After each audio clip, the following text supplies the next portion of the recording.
নলবাৰী জিলাৰ পশ্চিম বৰক্ষেত্ৰীৰ অগ্ৰণী শিক্ষানুষ্ঠান ৰামপুৰ জনতা উচ্চ মাধ্যমিক বিদ্যালয়ৰ আন্তঃগাঁথনি উন্নয়নৰ অংশস্বৰূপে আজি দুমহলীয়া ভৱনৰ নিৰ্মাণ কাৰ্য শুভাৰম্ভ কৰা হয়।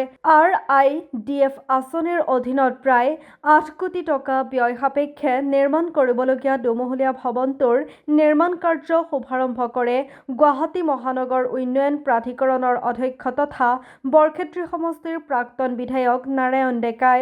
গৃহ নিৰ্মাণৰ কাম শুভাৰম্ভ কৰাৰ পাছতেই বিদ্যালয়ৰ ৰংগমঞ্চত বিদ্যালয় প্ৰধান পদ্মধৰ দাসৰ সভাপতিত্বত অনুষ্ঠিত হয় সভাত লোক নিৰ্মাণ বিভাগৰ নলবাৰীৰ কাৰ্যবাহী অভিযন্তা নিকুঞ্জ মোহন গোস্বামীয়ে উপস্থিত থাকি দুমহলীয়া ভৱনটো সম্পৰ্কত মন্তব্য কৰি এবছৰৰ ভিতৰত ভৱনটোৰ নিৰ্মাণ কাৰ্য সম্পূৰ্ণ কৰাৰ বাবে ময়ূৰ এছ'চিয়েট নামৰ প্ৰতিষ্ঠানটোক আহ্বান জনায়। কামৰ আমি গৃহাৰম্ভ আৰম্ভ কৰিলোঁ। আজিৰ পৰা কামখিনি আৰম্ভ হ'ব। আজি সকলোৱে মিলি অলপ মাংগলিকভাৱে ঘৰৰ কামখিনি আমি আৰম্ভ কৰিলোঁ। বৰক্ষেত্ৰীতো 4খন বিদ্যালয় এতিয়ালৈকে পাইছে। প্ৰায় আমাৰ প্ৰাক্কলন মতে 7.5 কোটি টকা ধাৰ্য কৰা হৈছে, কিন্তু আমাৰ কিছু অলপ ইফাল সিফাল হ'ব। 7.5 কোটি টকা ধাৰ্য কৰা হৈছে প্ৰতিখন বিদ্যালয়তে। নিৰ্মাণৰ দায়িত্ব কোন ঠিকাদাৰে লাভ কৰিছে? ময়ূৰ কনষ্ট্ৰাকশ্যন স্থানীয় কনষ্ট্ৰাকশ্যন তেওঁলোকে দায়িত্ব পাইছে। আশা ৰাখিছোঁ আমাৰ সময়ৰ আগত কামখিনিতে উলিয়াই দিম বুলি আমাক প্ৰতিশ্ৰুতি দিছে। কেতিয়ালৈকে শেষ হ'ব লাগে কামটো? এনেইতো আমাৰ কামৰ সময় 2 বছৰ, কিন্তু আমি 2 বছৰ আমি ভবা নাই। আমি আশা ৰাখিছোঁ 1.5 বছৰৰ ভিতৰত কামখিনি সম্পূৰ্ণ হ'ব।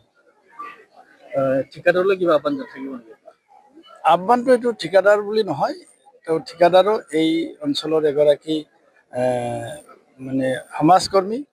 আহ্বান আমি এইটোৱে ৰাখিছোঁ যে কামখিনি ভালকৈ হ'ব লাগে আৰু খুব সোনকালে হ'ব লাগে, কাৰণ আমাৰ এই বিদ্যালয়টো ঘৰটো নিৰ্মাণ কৰিব যাওঁতে আমি এক্সিষ্টিং ক্লাছৰুম কিছুমান ভাঙি পেলাব লগা হৈছে। গতিকে স্বাভাৱিকতে আমাৰ ল'ৰা ছোৱালীৰ ক্লাছৰুমৰ অলপ শ্বৰ্টেজ আছে। গতিকে যিমান সোনকালে গৃহটো ৰেডি হ'ব সিমান সোনকালে ল'ৰা ছোৱালীৰ অভাৱখিনি পূৰ হ'ব। আপুনি ভাষণত কৈছিলে স্বাভাৱিক কথা। ইয়াৰ কাৰণটো কৈছোঁ, ইয়াৰ কাৰণ 2টা। এটা হ'ল আমাৰ ব্যক্তিগত বিদ্যালয়ৰ প্ৰতি ৰাইজৰ অলপ আকৰ্ষণ বৃদ্ধি হৈছে, আৰু দ্বিতীয়তে আমাৰ চৰকাৰী বিদ্যালয়ত আমাৰ গুণগত শিক্ষাৰ অলপ অভাৱ হৈছিলে। তাৰ কাৰণো আছে, কাৰণ আমি চাইছোঁ 90 চনৰ পৰা চৰকাৰী বিদ্যালয়ত যিটো শিক্ষক নিযুক্তিৰ ক্ষেত্ৰত স্বচ্ছতা নাছিল, যোগ্যতাৰ আধাৰত শিক্ষক নিযুক্তি হোৱা নাছিল। এতিয়া লাহে লাহে যোৱা 10-15 বছৰ ধৰি আমাৰ শিক্ষকৰ ক্ষেত্ৰত খুব স্বচ্ছভাৱে যোগ্য মেধা ছাত্ৰ ছাত্ৰীসকলে শিক্ষকৰ চাকৰি পাইছে। গতিকে এতিয়া লাহে লাহে শিক্ষা ক্ষেত্ৰত আমাৰ গুণগত শিক্ষকৰ সংখ্যা বৃদ্ধি হৈছে।